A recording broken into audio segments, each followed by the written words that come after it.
Support for the Blueprint podcast comes from the SANS Institute. Are you a new Blue Team member or SOC analyst looking to make sense of the vast variety of data that you see on a day-to-day basis? Are you working in a SOC that's plagued with alerts that are constantly bothering you with false positives or repetitive action? If so, I know that pain. I remember being an analyst and walking into the SOC and thinking everything was going to be great, and then realizing, oh, we have some serious problems here.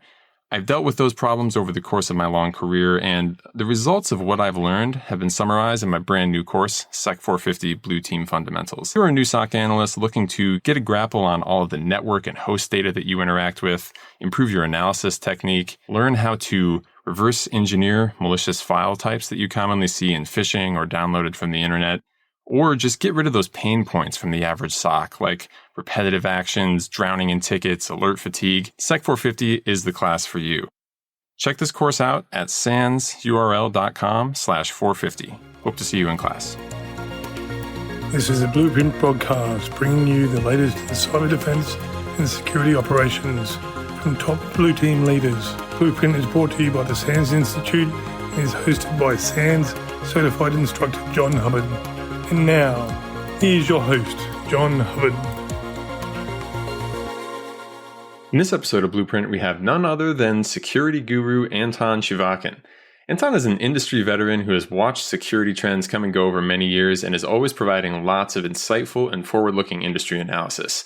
In this episode, we talk about current and future security operations technology, which tools are the most important and which are becoming less important over time, the role of automation in the SOC, and how Anton would set up a modern security operations center for a cloud-native organization. All that and more today on the Blueprint Podcast. All right, welcome everyone to the Blueprint Podcast. Today we've got a guest that ever since we started Blueprint, I knew we'd have to try to get on one day. So today is finally that day. Someone who's been in the security space for a long time, seen it all, and always sharing his incredible insight. And that person is Dr. Anton Chuvakin. So welcome to the podcast. Perfect. Thanks for inviting me. Finally. Thanks for finally inviting me. So if we could, let's start off giving the listeners a little bit about your background and what you're doing now. So I guess my probably biggest claim to fame is being a Gartner analyst for about 8 years and then being lured back into the vendor land.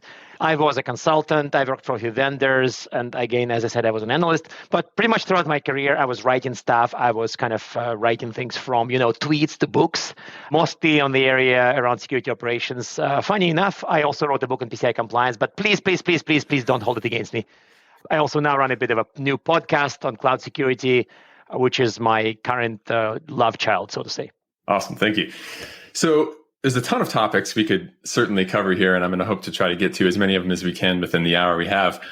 First off, I want to start, obviously, your specialty being security operations and where we've been in the past and kind of where we're going in the future. I know you're involved in a lot of the newer technologies.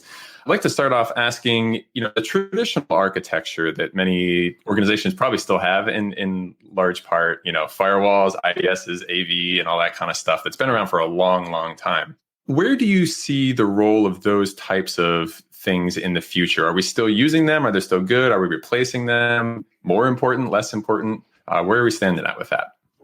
So I'm going to start from the point that was kind of my main learning after 8 years as an analyst. To me, this is going to be a surprise for many people. But after I left Gartner, I kind of thought, what is my main learning after being 8 years as an analyst? And I realized that my main learning, and there's only one, is that IT inertia is really strong. And that things that you'd assume should be dead by 2005 are alive in 2020. Sometimes people would call with questions that I would call time machine questions. The questions that I would expect to hear if it were 1998, but I heard them in 2018. So with this possibly excessively long preface, I would say that I fear that a lot of the stuff we're discussing as legacy technologies would be with us for a long time. I don't know how long. I don't know exactly whether the current accelerated transformation of IT would change things. Frankly, at this point, I'm ready to bet on the inertia. So, yeah, I think I would agree. I'm going to bet on the inertia. So if you have a question about patching Windows and it's 1998, it's a perfectly reasonable question. If it's 2005, it's still a reasonable question. 2010, reasonable question. 2020, you know what? It's still a reasonable question. So let's go back to 2025. Will how to patch Windows right be a reasonable question? Seeming like yes. So that's my meta answer to your question about this stuff that you described. Funny enough, I was trying to describe to somebody how technologies would deal with threats evolve, and I said, have we retired any security technologies for good, or have we fixed any threats for good? And of course, people would always bring up funnies like, well, a data loss by stealing a typewriter ribbon is gone. And then you have to explain that, physical typewriters, they print, there's this ribbon, and you can read stuff from it. But this is all from the domain of humor.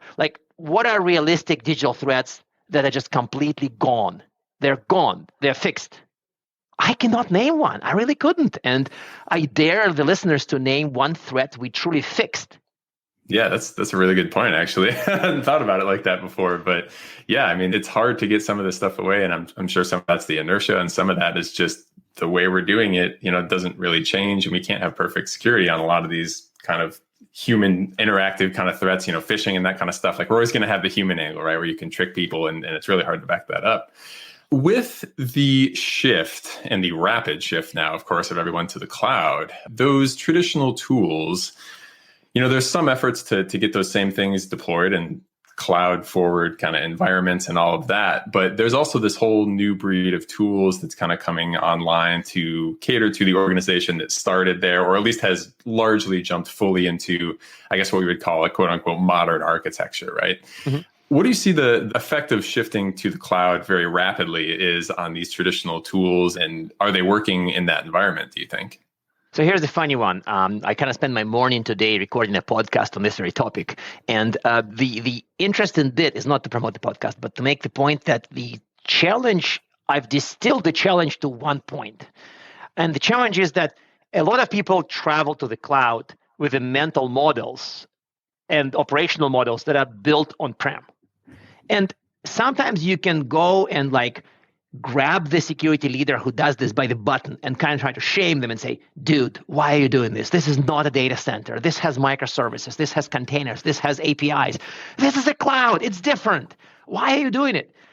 And sometimes my epiphany came to me when one of the people I've cornered like that told me, we are following the on-prem blueprint because this is the only one we know. And then, as they say in Buddhist literature, I got enlightened. It's not about them being wrong or stupid or anything. It's kind of the only track they know. And so trying to get traditional organizations to become cloud native in security or in general, but we're talking security here, turning out to be really difficult because they learned in data centers. They learned on premise. They learned with firewalls. They learned with DMZs. They learned with SOCs with lots of chairs. They learned with traditional SIEM and the practices that go with that. So to me, sometimes the main challenge is not, hey, did you know there's an API security gateway? Or, hey, have you heard of CASB? Have you heard of some other interesting modern security technology for the cloud? Gartner, my former employer, made a lot of acronyms, CWPP, CASB, CSPM. At this point, I may not even know some of them. The thing is that these are cloud native tools for people who are sort of mostly changed their thinking already. But if your thinking is in firewalls and SIEM and more traditional environment, tools won't really fix it for you. Maybe I'm rambling a little bit, but it's been really on my mind lately that the shift sometimes is not about which tools do I change or which operational practices I change. It's kind of the level above that. How do I start thinking, I'm in the cloud, things are different. I may not need a virtual copy of my firewall appliance. I may not need the on-premise log collector or other things. So to me, this is hard, and this is not easy, and this is kind of a culture change, thinking change challenge, which is occasionally harder than just tool replacements. Yeah, that's actually exactly where I was hoping you'd go with that. Have you found a good way to help organizations learn and kind of absorb the new way of thinking and become enlightened, as you said? So if it were my analyst years and somebody would call me and say, I'm going to shift to the cloud and I'm going to do the naive lift and shift. I'm just going to copy, turn my systems into VMs and shove the VMs in the cloud provider. And I'm going to copy most of my security infrastructure. I may be dying inside when I hear this, but my response to them would be, okay, let's think about the trade-offs. Let's think about the pluses and minuses. You are sticking to familiar tools. You have people who know these tools. You have people who know the systems. You build certain processes over the past decade or 2 decades, and I can see the temptation to stick to the familiar because you know it. However, let's just try to see what the balance is. Like, you're going to be sticking to the familiar, but you're going to be losing some advantages of going to cloud the cloudy way. And you may be okay with that. So let's just see how your transition would look like. So I wouldn't just freak out and say, no, don't do that. You should do cloud native. You should do microservices. You should do this.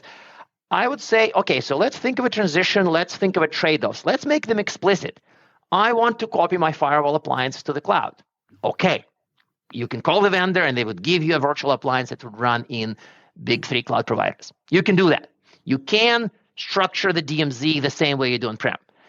However, if you do this, you're going to lose this.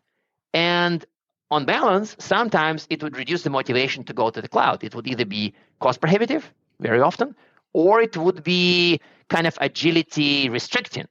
And if we all know that cloud movements, cloud migrations are because cost or agility or a bunch of other reasons, what if you are killing those reasons with your approach? Then wait a second, whoa. Now I need to think a bit harder. So to me, this is how I solve it. I don't freak out and say, don't do that. I kind of think, let's build a plan where we check some of the things that are old, check some of the things that are new, and sort of grow the percentage of new to be higher over time. That's a good rational approach.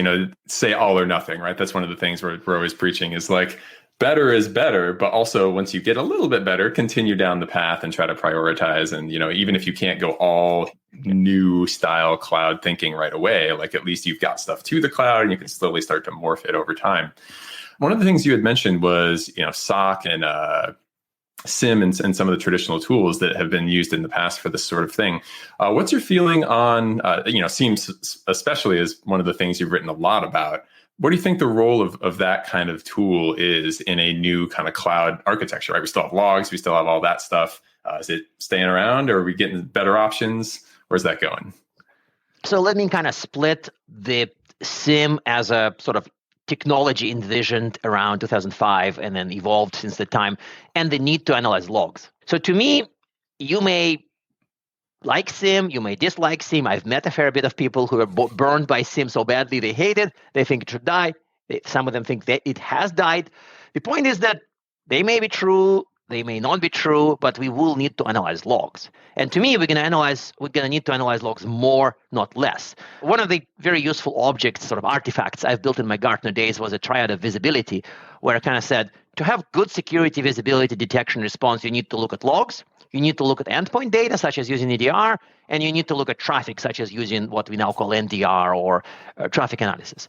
And the point is that if you go heavy cloud native, you would sometimes lose traffic analysis, or you have to jump through hoops to get it back. And if you lose the infrastructure as a service and you lose the systems, you lose the OS, you also kind of lose the EDR. And if you look at the triad of visibility, what remains? It's the logs. So the need to do log analysis would go up, not down. Now, are you using a traditional SIM for that? Separate story. But I'm going to remain a staunch defender of log analysis. And sometimes a few weeks ago, somebody said, "Oh, Anton, you wrote a book on SIM." And I'm like, no. I wrote the book on log analysis. I did not write a book on SIM. I don't want to write a book on SIM. I may like the technology, but the label is more passing. The log analysis is forever. Sorry, this is kind of too glamorous at this point.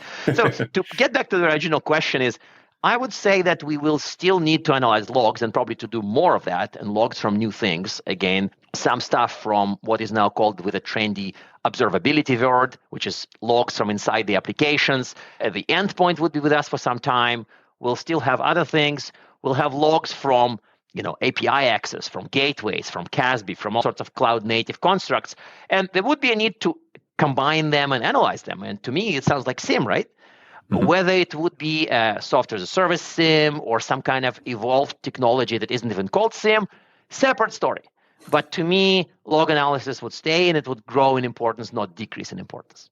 Yeah, I like that you brought up the EDR, and well, the network endpoint and kind of log angle of it. That's one of those things that I'm always trying to find the right balance of, right? And one of the things that's obviously happening more currently is encryption standards, TLS 1.3 and DOH and all of that are making network analysis way harder, or at least requiring decryption, which a lot of people don't have, and all that kind of stuff.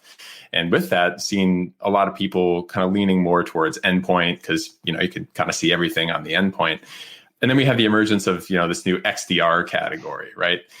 Well, I'm curious to know what you would suggest for organizations when they need to move in the direction of getting an EDR or an XDR, and maybe what XDR is for those that hadn't run into that before. Because I have a lot of people asking, like, oh, I have a SIM. Do I need an EDR? I have a SIM. Do I need an XDR? When do I know that I need a new technology for this?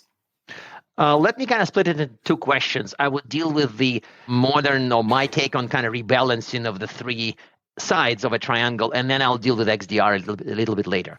So I would say that my impression is that you're absolutely correct about the relative loss of the network visibility. Now, there are ways to kind of get it back sometimes. There are examples where it still plays a huge role. I have friends at Corelight and other good vendors that do network traffic analysis or network detection and response. And they remain relevant, but I would say that you're right. It's kind of a battle because of encryption, because of bandwidth, because of architectures, because of work from home, because of decentralized nature of organizations, like long list. So which kind of pushes the SIM/log analysis in EDR a little bit higher. Now, a few years ago, I've met somebody who said that their SOC is largely EDR-based and SIM is an auxiliary, a log analysis auxiliary. My initial reaction is, of course, to get angry and say, dude, you're doing it wrong. You should really get SIM first and EDR later.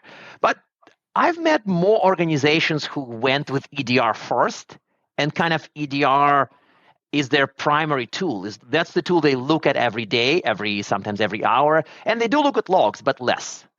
And later, I kind of accepted that this is a reasonable approach today. Now, in the early days of EDR, people would hear that EDR is an agent, and they would freak out and they want to run for the hills. They just don't want the conversation to continue because agents. SIM sounded like a good idea by comparison. Today, I do see a lot fewer people freak out because EDR is an agent, and a lot more people appreciate or realize the complexities of doing effective log analysis at scale. So I would say today, if somebody from a mid-maturity, mainstream organization comes to me, I would say EDR would probably be playing a big role, if not the central role in your SOC. You're going to have some kind of a modern cloud-managed EDR. It scales well, it detects threats, it allows you to investigate. And of course, you'd still do log analysis and SIM, and it's kind of your call as to whether you'd have SIM first, EDR second, or EDR first, SIM second. That still would be my plan. And I've still been offended for people who say, I'm going to do EDR as my main monitoring, detection, and response system, and SIM would be an auxiliary. I'm okay with that now, and I think I see the reasons why. There's a blog post where I say something like a practical path to XDR or something, where I say that people choose EDR because the signal is just much cleaner than a typical SIM signal, at least without much tuning. So people say, okay, I'm going to take some damage on the agent side. I'm going to do agents, but I will have cleaner detection and investigation telemetry because EDR makes it. I don't have to live with imperfect logs. That's why I'm choosing this. So now to your second part. To me, as a former Gartner analyst, we were supposed to kind of hate XDR by charter because guess what? Forrester made it up. Later on, things change, and now both major analyst firms actually write about XDR. To me, my second challenge with the term was that it's so fuzzy that it's not really clear what it means. And then my third challenge with that is that with some definitions of XDR that I've seen, it sounds exactly like SIM, which made me kind of a little angry and a little upset at the same time, because I'm like, what are you doing here? Like, you're defining some kind of technology that collects and analyzes logs and other telemetry, and what do you call it? Oh, XDR? Wait a second. That's called SIM. That's exactly my reaction. Yeah. So I kind of had to craft or maybe align my thinking with some kind of a crisp XDR definition, which I like. And I have a blog post somewhere where I kind of say that to me, XDR is this type of a EDR-centric monitoring paradigm, a monitoring approach where I use an EDR and I kind of extend out from EDR. So to me, XDR is extended EDR. So we shouldn't call it XEDR, but it's ultimately an EDR that became a little bit bigger and its mission broadened.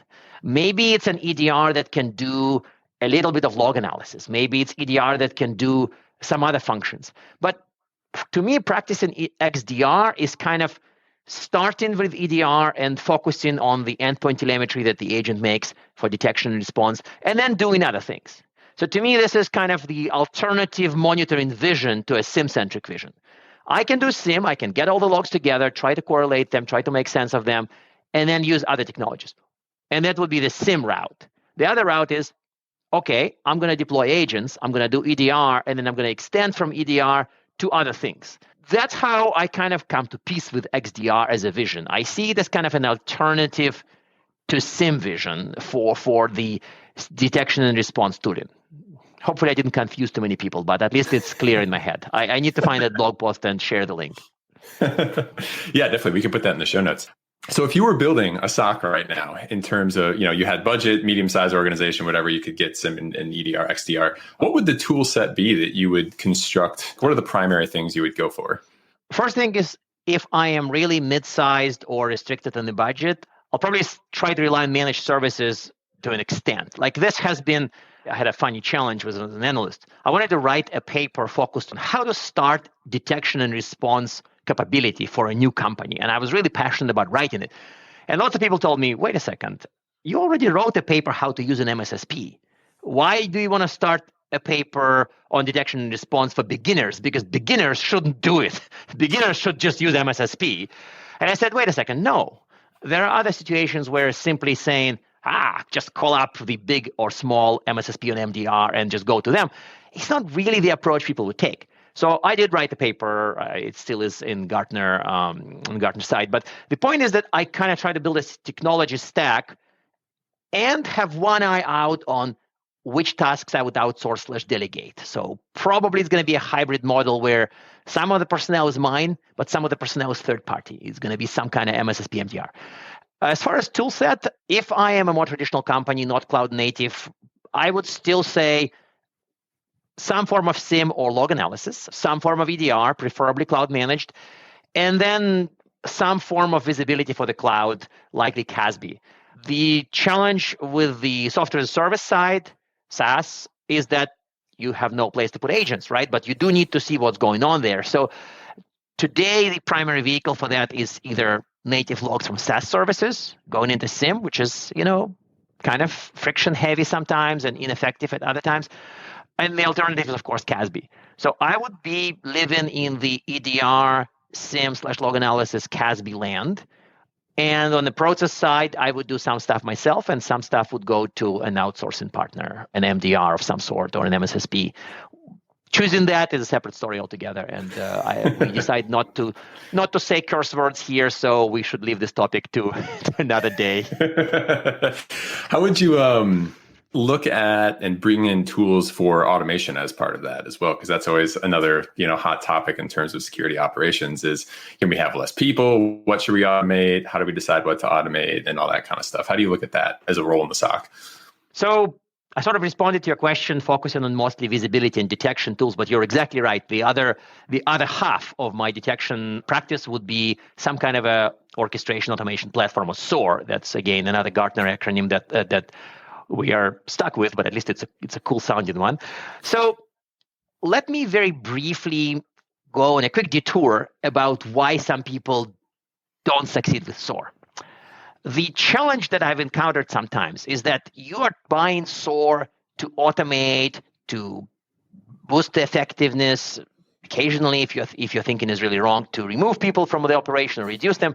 The point is that sometimes what I've observed is that to get SOAR up and running effectively, you need to hire too many people with SOAR skills that you didn't have before. And you almost have to stuff up to automate. And if your boss's boss thinks, I'm going to automate, so I would need fewer people, and then you give him a rec that says, I need 2 SOAR engineers. And they're like, wait a second, what are you talking about? How can it be? So to me, I've seen this go kind of an unravel but it's the truth. You do need some initial investment in automation so that automation works for you, whether you are thinking as a force multiplier or to increase efficiency, whatever the point. You still have some kind of initial hump to make the system integrate with what you have, to build the playbooks, to adjust it to your processes, adjust your processes to fit the source sometimes. So to me, yes, in a modern operation, I will have some kind of a SOAR platform for workflow, for gathering data, for enrichment, sometimes for automated action.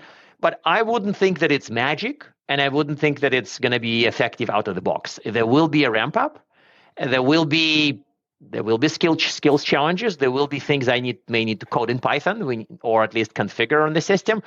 And that to me is what you need to kind of clearly get, that to succeed with SOAR, there will be an initial effort and occasionally a sizable effort. And then you will reap some of the benefits from automation afterwards. Is that, because you mentioned this being a dedicated role, you need people now to do automation. Do you think it's fair to assume that, in the next couple of years, we should start, by we, I mean, people hiring for a SOC, they should say like, hey, you want to be an analyst? Like you need to have some automation skills because everyone's going to be doing automation. Or you think that's going to stay like a separate role? So I wrote this another blog post which was focused on detection as code, which was like a long passion that was like not. The blog post was being written over the course of 3 years, which almost never happens for me, is because I wanted to have it be well researched. And you can look up the post, but the point is that the main criticism to that post was this: I don't want anything as code. I don't want to code. I want stuff to work. and admittedly, we can make jokes, we can make snide remarks that it's kind of short-sighted. The point is, it's still the truth for many organizations. They don't necessarily want something as code because they don't want to code. They don't have people with the proverbial Python or other skills. And so in that sense, we will have to live with the fact that automation would require configuring or programming things. I don't think there's a way around it. Of course, modern SOAR tools allow you to do some things without coding. You can visually configure playbooks. There are some pre-integrated systems. You will collect data. You will push some of the actions without doing any programming. But to be honest, and in my experience, you will have to dig under the covers pretty often. Oh, this integration, my SOAR calls up my EDR, but it's version 4.7. They upgraded to version 4.8. My SOAR calls and EDR doesn't answer anymore because the API changed. You can wait for the vendor or vendors in this case to fix it, but you can also go and modify the Python code that calls up the API. It's going to be much faster if you can do it. And so the need to have that skill shows up. Or you have this hugely valuable playbook from a vendor, but 1/3 of it doesn't match your operational reality. So you do need to either beg the vendor for a new playbook, hire a consultant, an expensive consultant, or you need to learn Python and go under the cover and just like hack up this playbook to fit your operational realities. Again, you will need those skills. So automation for sure, but like who makes the thing work? It's not the gnomes under the mountain. It's humans with skills to change the content, to change the playbooks, to tune the tools. And again, these skills will be required. Yeah, absolutely. One of the other things you have written about recently that I really liked the blog post for was threat detection coverage and trying to figure out, like, is everything actually going to work? And the challenge is related to doing so. What's your current thinking around that challenge and how SOCs should approach measuring and ensuring that that they do have coverage? Again, this started in my Gartner days to an extent when we wrote a big paper together with Augusto Barros. We wrote a big paper focused on the use case management. If you have a SIEM or other detection technology, you have use case, you have content, rules, detection models, whatever, depending on your tool. The point is that you have some kind of a life cycle where you say, I need to detect this threat, or there's a compliance pressure to monitor something, or I have a valuable asset, and then I have to build or modify or procure detection content, and then I'll have something on the output. The thing is that this type of use case thinking is the correct thinking for detection tech, but there's a layer over it that says, okay, but what should I want to detect? Like, what is it that I should want? And of course, the top tier elite organizations with solid threat intelligence, threat assessment missions, they do know their threats. They may not know all of the threat actors by name, but they do know that what types of threats they need to watch for. So this question is kind of a dead obvious question for them, like, duh, we know what we need to detect. But if you go a little bit lower on this whole maturity pyramid, you'd have organizations that would not have a good knowledge about what to detect. So sometimes they would call me back in my analyst days and say, what correlation rules I should enable in my SIM?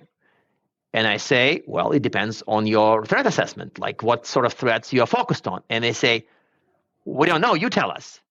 And I say, no, I'd rather not. I'd rather you target it to what you need. And they would say, we don't know what they need. What does everybody else want? And I would say, okay, so let's assume your threat model is kind of a flat threat model. It's the same threats as everybody else, average threats. Okay, I can give you an answer, but are you willing to live with that? And some people said, yeah, absolutely. Give us what the average person is deploying in their SIM. And I'll hit them with the top 5 use cases, which is still somewhere in my Gartner blog. But other people say, actually, no, wait a second. We do need to somehow think about threats we need to detect. Now, how do we jump from this back to coverage? Imagine I have a SOC with SIEM, EDR, other tools, and I'm detecting something. How do I know that something matches what I want to detect? Do I have gaps? Do I have stuff that I am not detecting? Do I have stuff that I think I'm detecting, but I'm not detecting because my log sources are broken? Do I have some rules that I'm misfiring? Do I have some, ML unicorn that doesn't, whatever unicorns do, it doesn't do that. So how do I test all that? How do I validate all that? How do I match what I know I want to detect and what I'm really detecting? This was the essence of a coverage blog post. It's kind of a bit of a mini framework. I guess I'm being generous, 6 questions about how to really think about whether you're detecting what you want to detect. Because to me, it's a useful question. Otherwise, you'd be detecting the average things or whatever your vendor tells you. And it's not the best use of your money, your tool budget, your people budget. What other challenges do you think SOCs are facing right now? Kind of open-ended question. Is there any one thing that you're spending a lot of time kind of analyzing or thinking about in terms of what the next or current biggest challenge is going to be? Yes, I have. My next kind of passion project related to SOC is connected to building a vision for a cloud-native SOC. Imagine that you are a cloud-native company and you are using all those modern, exciting services and you don't have a data center. In fact, you may have even limited use of infrastructure as a service. You're all cool 21st century stuff from containers to microservices to APIs to whatever. Like, I'm being a bit facetious here, but the point is that you don't have any of the legacy stuff. How does your SOC look like? Like, that's a head scratcher because many of the things you'd reach for wouldn't be there. And that led some really smart people to say that the SOC has no place in that future. And of course, if you say you practice SOC-less detection, as our esteemed colleagues from Netflix once said, I would say, no. You have a modern SOC. You're not being SOC-less. You are practicing the modern SOC processes and tools. But what those are, I want to kind of write this up and I'm doing some informal research to figure out how would SOC look like if you don't have any of the legacy stuff? And I am maybe, 1/3 of the way there. So I don't have some of the answers, but I have some of the answers. And I had some people reach out to me with questions. And for some questions, I had no answers. I'm not really sure how to do that. I know that I'm learning from some people internally, how we do it. I'm learning from some people on the outside. But to me, this is a lot trickier than say, hey, just deploy the best EDR. But because you may not have any place to deploy it. You may have Chromebooks for clients. You may have all sorts of software as a service on the production application side. So a lot of the answers we are familiar with just would be an NA. But then what is the answer? So to me, this is my kind of passion project, and it would take me a while to get to some kind of coherent story, which I would validate with peers in the industry and then in some way share. That's a really interesting project, and I can't wait to see what you come up with when you get that finished up. Yeah, I've had similar kind of conversations with some of my colleagues and friends recently. It's just kind of where is this going? Is there a SOC in the future? And I think I like the way you said it, yes, there's a SOC, but the SOC's going to be different. And that sounds a lot like how I answer the question when people are like, oh, we have automation. Do we need a tier 1 in the SOC? I'm like, well, yeah, but the job is probably going to change a little bit compared to what it was 10 years ago or something like that. And so, it's a trick of naming and all of that sort of thing. But, thinking about that, I was kind of trying to consider like, well, what is the SOC of the future also going to do? I ran into a quote in one of your blog posts that was something around, it was like through 2025, 99% of cloud security failures are going to be the customer's fault. And with that, I started thinking like, oh, well, maybe the SOC of the future is like more, DevSecOps, making sure we don't make mistakes in what we're actually deploying and like put stuff in a vulnerable state or something like that. Is that maybe a direction you think it's going or part of the role? Let me get to that. I want to address one quick point about this whole kind of SOC or the comparative function for the future. So one thing that refers back to XDR conversation is I had a tweet somewhere which generated a lot of responses. I've seen a lot of vendors and a lot of people say, well, XDR is likely the future of SOC. And I'm like, if your IT is all microservices and SaaS, how would you do XDR if it's based on EDR, which requires a machine to install stuff onto? And, I've got some really fun responses, some angry ones. But the point is that it's a genuinely tricky question how some of the stuff would evolve in the cloud. Now, back to your question, the 99% quote is like a classic Gartner quote that's been repeated over the last maybe 7 years with different variations. But the essence of that quote was that cloud providers are becoming more and more secure. And as a result, cloud customers is who ends up kind of holding the bag in case of a breach. The blog where you picked the quote is kind of connected to some kind of me thinking aloud about how we can change that, because I kind of feel bad blaming the cloud user. And there are reasons why I feel bad about it. But I also realize that the blame is placed kind of correctly, because if you copy your insecure application that was deep in the data center and you drop it straight in the cloud with public access, and your MySQL password is MySQL, and MySQL is exposed to the internet, your host, but you can't blame the cloud provider, whether it's going to be, Google, Amazon, or Azure, like it's not their fault. It is your fault. But what if, refer back to our original discussion, if you're just following your playbook from on-prem, and you just lift and shift the application, and application is used to being behind many firewalls deep in the data center, and now it's in public cloud, bad things happen. Now, if you make this route difficult and say, I'm going to be the cloud provider that is very opinionated, and if you dare bring up your MySQL with password MySQL straight to public access, I'm going to ban you. That also sounds bad, because sure, you can help. You're not really helping the client to practice secure computing, right? You are preventing computing. You're kind of preventing IT. So they would go probably to somewhere where this isn't a constraint. So how do you make this kind of secure, easy, and the fault would not lie with the customer? This is a really hard one. It's a bit of a head scratcher. And in that blog post called "Is Your Fate in the Cloud?" I kind of outlined the vision that people at Google have built for trying to solve that conundrum. How do we, keep cloud secure, keep cloud customers secure, and essentially, not blame them for breaches, not blame them for mistakes, but build an environment where mistakes are less likely, and if they still happen, then we kind of backstop with insurance. That was a part of our approach to this. So I sound like a marketing guy at this point because I'm describing Google's approach here. But to me, this is really the origin of that, is that this whole 99% of security problems in the cloud are customers' fault, which I still feel bad about, even though I know it's factually probably correct.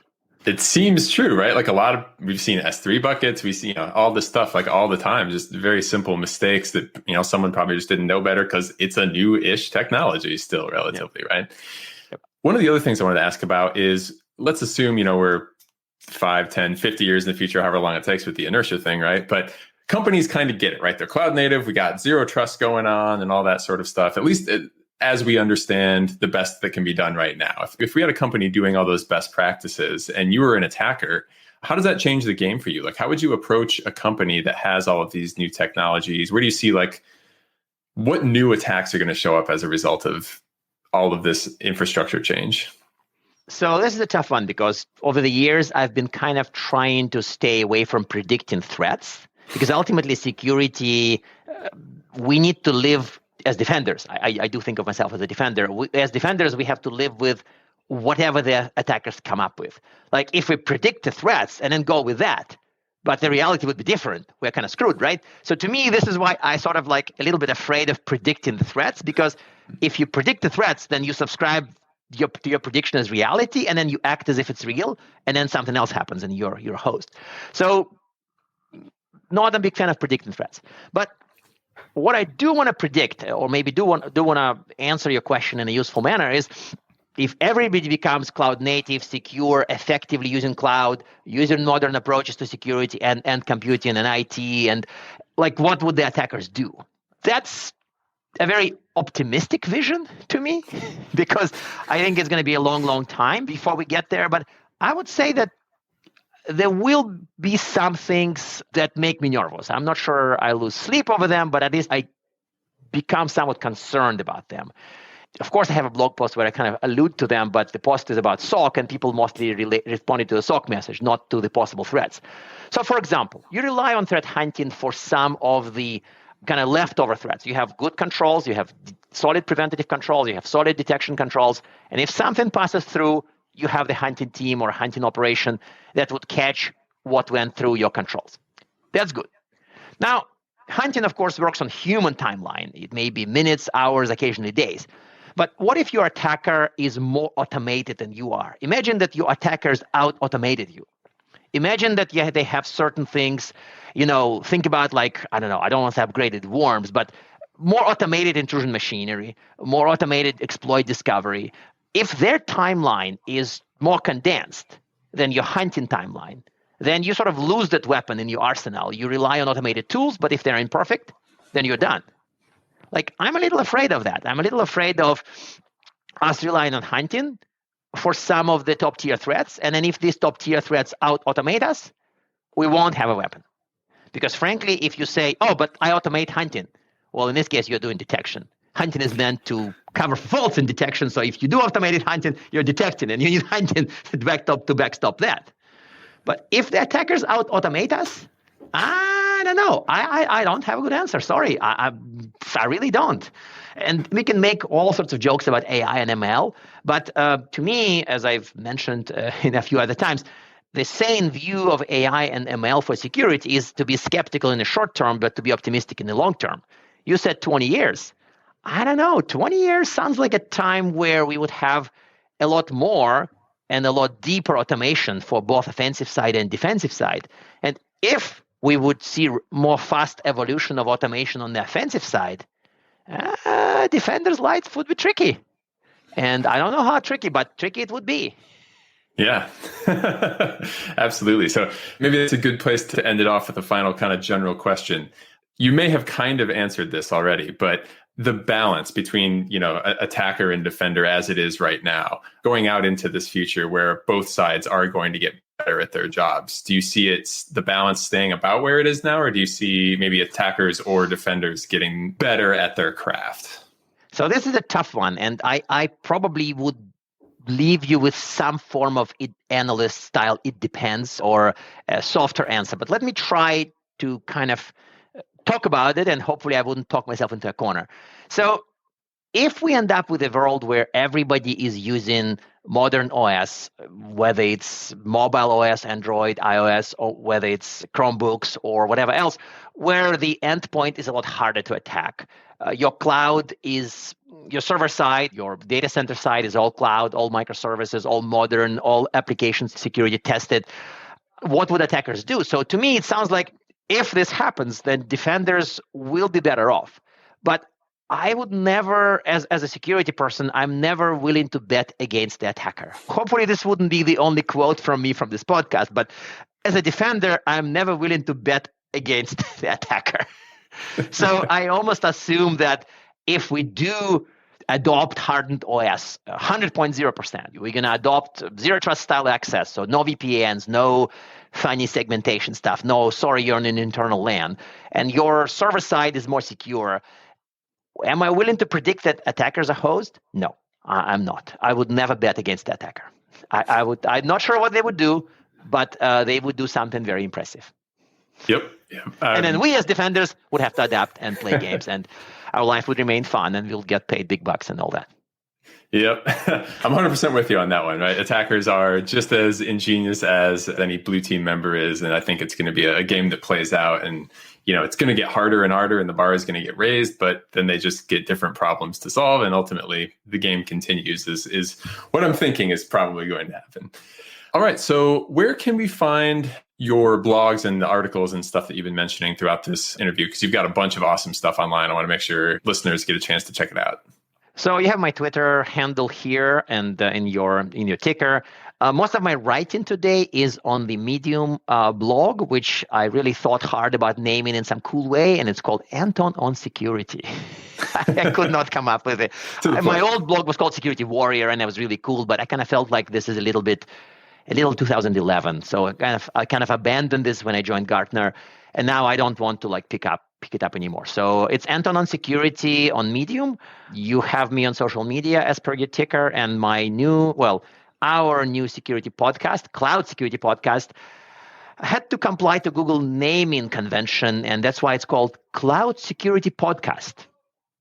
We could not have any cooler name approved. Sorry. Everyone knows exactly what it's about, though, so it's great. Yeah, there's that. Yes, correct. So we are recording episodes mostly focused on cloud security, not only Google Cloud, but just like what people encounter. We're going to do a little series on this whole cloud migration challenges, how people shift their thinking to more cloud native or cloud focused. This is probably where to find me. It's usually Twitter, LinkedIn, Anton on Security blog, and now Cloud Security Podcast. All right. Sounds great. Well, thank you. That about wraps it up for today. So this has been awesome. Really appreciate your time for the interview here. We'll stay in touch, maybe have you back, as things continue to evolve throughout the years here and we do more and more seasons. So thank you for giving us your view on the future here. And it'll be interesting to see where the blue team goes. Perfect. Thank you very much. Hey, Blue Teamers. I hope you enjoyed today's episode of Blueprint. If you've got a second and want to help support the podcast, please subscribe and leave us a review on Apple Podcasts. It would be really, really meaningful to us. And if you have any ideas or suggestions, I would love to hear them. Your reviews are going to be one of the best ways to help others find this podcast. So anything you could do would be a big help. As always, thank you for listening. You can connect to me on social at SecHub, SecHubb on Twitter or on LinkedIn. So until next time, thank you for listening to the Blueprint Podcast.